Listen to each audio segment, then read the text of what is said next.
So I actually had a vision of Jesus in my room.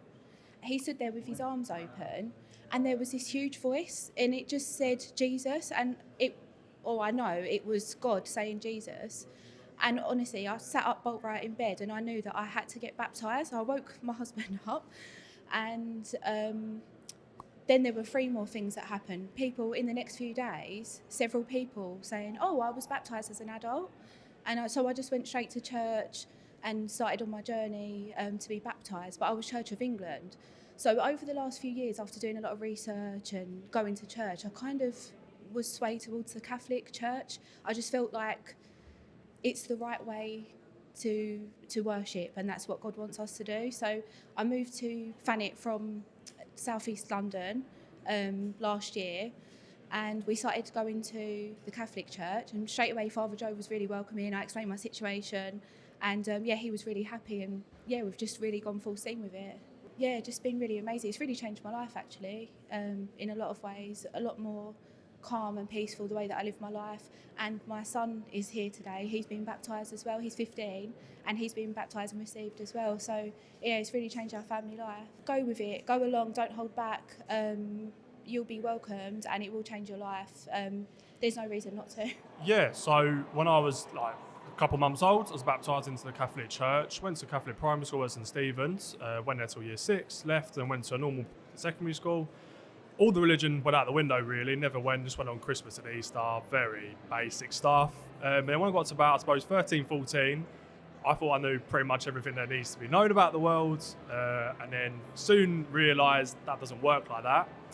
I had a few mental struggles, I really did, and then everything that stopped me from unfortunately going through this stuff was Christ, but I didn't really know why.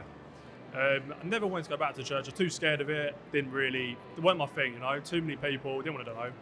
And then it's funny, playing a game called Assassin's Creed, and it's all based in Rome, Milan, Florence. I said to my girlfriend, I said, I want to go and visit these places when they look amazing. Look at the architecture, that sort of thing. So we went, and I swear to you, every time I went to church, I had tears. Kept crying. My girlfriend said, "You're not a crier, why are you crying?" I said, I don't know. I wish I could tell you why, but I don't know. Bit of a weird story. We was in a church in Rome, and we just lost one of our cats. And a feather fell in between us, and I said, "That's the weirdest thing." And I kept crying. And went to St Peter's the next day, had a really great time, loved it. Like, it's one of the best things for me personally. I said to my girlfriend, I said, "That's it. I know." And then I went to Christmas service, and our Bishop Pat, he said to me, put my hand on my shoulder, and everyone in the service said, "You'll be all right. Everything will be all right." I was like, "How do you know?" So then I said to my girlfriend, "I've got to do this now." And then over the year, I kept coming. It's hard at first. I'm not going to sit here and lie to you. It was hard because I had to drop everything I thought was correct, everything I thought about myself. Dropped it, got on with it really well, tried my best, and then decided with the Bishop and with Canon Edwards that I'll be confirmed Catholic at last after saying I'd never do it.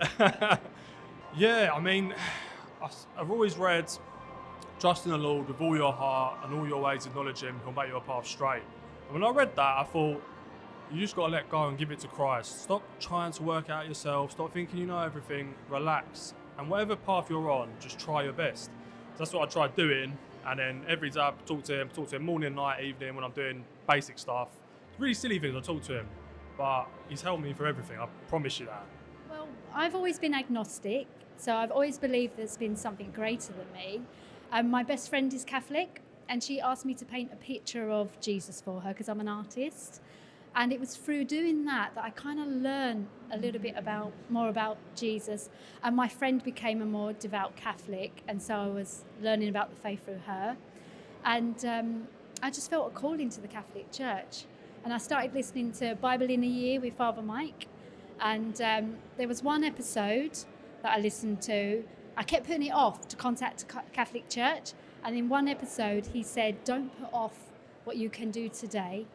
And so then I contacted the Catholic Church and went to a weekday mass. Well, just learning. I mean, I feel like I'm obsessed. Like, I'm constantly listening to podcasts, constantly wanting to know more. And through RCIA, I'm obviously learning loads about the Catholic faith. And my relationship with Christ has got deeper partly through adoration, going to adoration. I'm trying to go at least once a week, and that has, and just my prayer life has increased. I just feel at peace. That is the word that is the key to me. I just feel at peace. It's almost like Christ brings a wholeness that you've been searching for your whole life. There's like this void, and it's almost like he's the person that fills that, and that's how I describe it. Yeah. Well, it's a funny story, really. My wife died about 2 or 3 years ago, and I met this lovely lady, and she was going to be a Catholic as well, and she went last year. And there's something there that when I went into the church, it sounds silly. I think this is where I was supposed to be, and I joined the Alpha group, and I remember I think Father Joe said that when you open your heart, there was no handle on the other side. And I sort of didn't know what that actually meant. And I sort of went home and thought about it. I thought, that's true. So I've opened the door now, and Jesus has come into my heart, and my sort of life has changed. I'm looking at different ways, different things, how I relate to people, and it's a new Colin Brown, really. He's a part of my life now, so I'm as one. Well, I've always considered myself to be a Christian, but I the only thing I could describe it is as a revelation. I was due to have surgery, have my appendix out, and I just got almost as we're talking, me and you here, like a conviction, the way I'm living isn't correct, and I can continue down this path, it's not going to end well for me. And it's either an angel or Christ talking to me specifically to seek him. And I never knew what that meant until I went deeper into it, because I grew up Baptist, so I looked into what the church was, what the early church was, in fact, and it's led me to the Catholic faith, and that's why I'm here today. Well, it's almost like, what is the truth? Where was the truth? Where did the first church begin? Who was that? And is there an unbroken chain from Christ to now? Yes, there is. I was taught differently, be it my own ignorance. But if you actually open your heart and just open to what the truth is, it's just undeniable that the Catholic faith is the true faith. And I'm not worthy. I'm still a sinner, and I still, hold that to heart. But with the strength of Christ, I will be the saint that He hopes for me to be one day, hopefully. So what I'd say is, you're not going to have all the answers, and that's okay. But if you're honest, open, and just speak with a priest, I think that's the best way to learn what the truth is. Coming from a non-Catholic background, growing up, I was always taught misconceptions and some untruths about the Catholic faith. Whereas when you actually dive deeply into some of the things you were taught and you actually do your own research, you think that actually maybe I was misinformed, and the truth will just open up, and it's just undeniable. So that's probably what I'd say. Do your own research, speak to some Catholic friends, speak to a priest, and hopefully that should answer the majority of your questions. So I was raised Catholic, my family are Catholic, and I've always felt as though I should have been baptised, and I know that it would bring me closer to God if I were, and I've had a lot of interest in it as the years have gone on, and I finally decided to take the step and be a part of the church officially. That's been the biggest push for me, really, because I've always kind of maintained a relationship, but I just want it to be solidified. It feels stronger. I pray every day. I feel like there's more accountability because you're in a community of a church, and I'm not from London, I'm from Yorkshire, and I've moved here, so it's really nice to be part of a Catholic community. So I've always been pretty devout in my belief in God and Christ, Christianity in general. I've always had a bit of an aversion to denominations. I guess I consider myself non-denominational, so de facto Protestant. I saw a lot of corruption, a lot of things I didn't like with every denomination.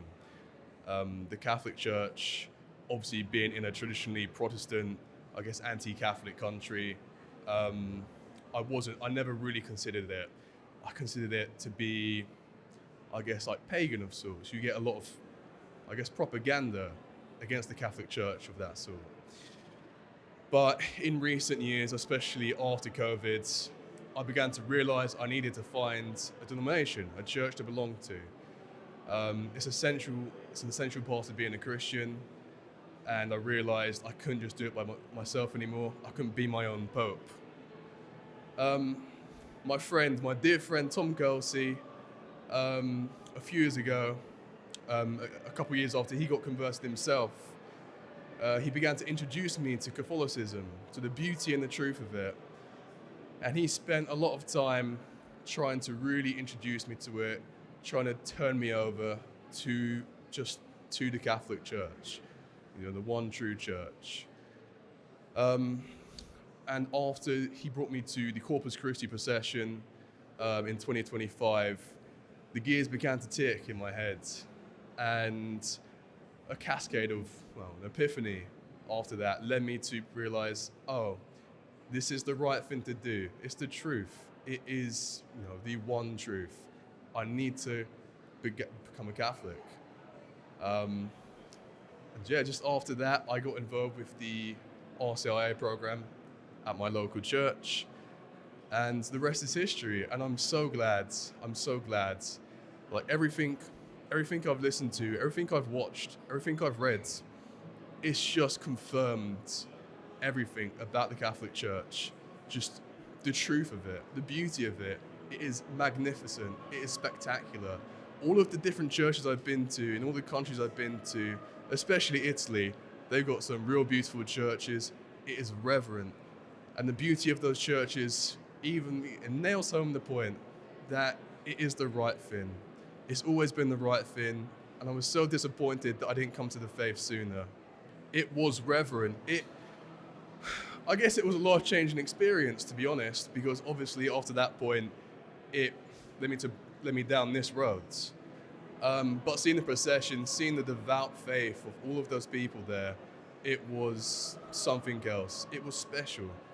To see so many people, a lot of young people, in fact, just publicly profess their faith in such a way, it was beautiful. I've never been part of anything like it, so yeah. It has made me feel so much strongly in favour of Christ. But when you're non-denominational or perhaps a lukewarm Protestant, despite having a supposed devout belief in Christ, you can't really have the same relationship as you do when you get involved with Catholicism, the one true church. You only realize that in hindsight too, because there are so many things you miss that you just wouldn't get otherwise. So I went to a Catholic school throughout secondary school, and though I'm baptised Greek Orthodox, I didn't practice in any sense. So I felt that I connected with the Catholic Church a lot more than the Orthodox Church, and I'm marrying into a Catholic family. So as soon as we got engaged, I thought this is the perfect time to take those steps and become Catholic. So I definitely think it's become more of a meaningful relationship rather than just a contractual, you have to go to church, these are the steps you take. Because obviously there are quite a lot of, I don't want to say rules, but steps that when you go to church, there's a lot of practices and behaviours and traditions that you just do for the sake of it. But going through the RCIA process, you understand why and the meaning and the symbolism behind all of it. And especially now during Lent, I understand it so much more than I understand the sacrifice and the why we give up things at Lent and we do resist temptation. It just makes a lot more sense. So I feel like understanding has led me closer to Christ and the basis of why we're here and what we do. So my story is actually very simple. So I was born a Catholic and I was raised Catholic. And I attended Mass regularly, as well as going to catechism classes. And I even went to a Catholic high school. And I was on a program to be confirmed in the Catholic high school. But that was interrupted because we moved to South Africa, moved to the UK. And so that program got interrupted, and then time just progressed, and I'm not quite sure why I chose now, but now seemed like a really good time to actually tick that box, get confirmed, and be welcomed officially into the Catholic Church.